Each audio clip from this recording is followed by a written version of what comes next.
The future Aviate Finance protocol is most definitely up in the air right now.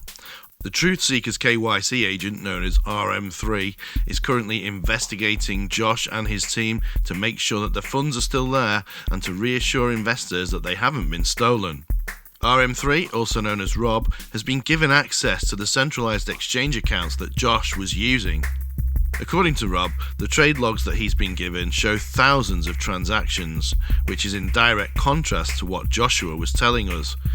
Josh reckoned there was only 2 or 3 trades a week. Even though Rob would have known more or less instantly how much money was still left, he has up to this point refused to disclose it. He has, however, indicated that something has happened. His words were that it looks like one of the bots had shit the bed. Is this secret code for all your money's gone? Yeah, it does actually sound like it. And the AVI token price has tanked as a result. It currently sits at a meager 12 cents. The founder, Joshua, put an announcement out on the 30th of July stating that the bots will be paused for the upcoming weeks and that this was a hard decision to make. Really? That hard, was it? Josh went on to say that the bots were just not producing regardless of market conditions. Let me just remind you what Josh said during the pre-sale. He said that he had a Forex bot that had been profitable for 2 years straight and that was absolutely insane.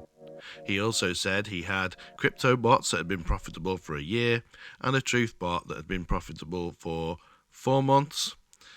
Yet as soon as Josh gets the $1.6 million of pre-sale money in his pocket, the bots that were so prolific start to make losses and all the money disappears. How convenient. Josh said, "Look guys, we're not cheating anyone. Things did not go how we expect. That's investment and business." Is this a nice way of pulling the rug? We've been told that later this week we'll get a community AMA featuring Rob and Joshua. This seems a bit weird in my opinion. You wouldn't find the police doing an AMA with someone they were investigating.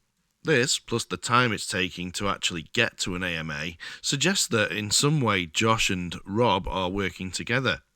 We shouldn't, I guess, be too surprised by this, given the proximity of Truth Seekers to this project throughout. Is Rob just the Truth Seekers enforcer that's going to be there to make sure Josh doesn't go off script? Is he there just to help Josh spin his way out of this one and absolve himself of all guilt? It's just business, remember? I think the main problem that Josh has here are all the things that he said during the pre-sale AMAs that turned out to be completely untrue. As I've mentioned already, the expected returns were completely unsubstantiated. The fact that they were using the Truth Seekers Wallet Watcher, that wasn't true. He told us that we would get regular trading log updates. This didn't happen. And based on the thousands of trades that Rob, the investigator, has told us about, we now know that the logs that were being posted on the Discord were completely fabricated. But then, some people did suspect that from the start, when the numbers in there just didn't add up. They subsequently got banned from the Discord for asking about it. Josh said that he would swap out any bots that were not performing. Well, he never did that, and to be honest, I'm struggling to find anything that was said during the pre-sale that did turn out to be true. Giving Josh the benefit of the doubt for a second, it may well be the case that he got the $1.6 million, offloaded that to a third-party bot developer that had promised him 10 to 20% or whatever, and they just quote-unquote lost the money. Or stole it. But what that doesn't absolve Josh of is the responsibility to tell the truth on the Discord. He said the bots weren't trading and they were just doing nothing, but actually that wasn't true. We now know that they were doing thousands of trades. So why lie about it? Josh might not realise this, but telling a load of lies in order to obtain money has a name. It's called fraud. Having a quote-unquote bot that quote-unquote loses all the money might be his plausible deniability, but most of us have seen this one before. In fact, it's exactly the same as what happened in Project Orca recently. The bot suddenly just lost all the funds, and the same bot dev was behind that one.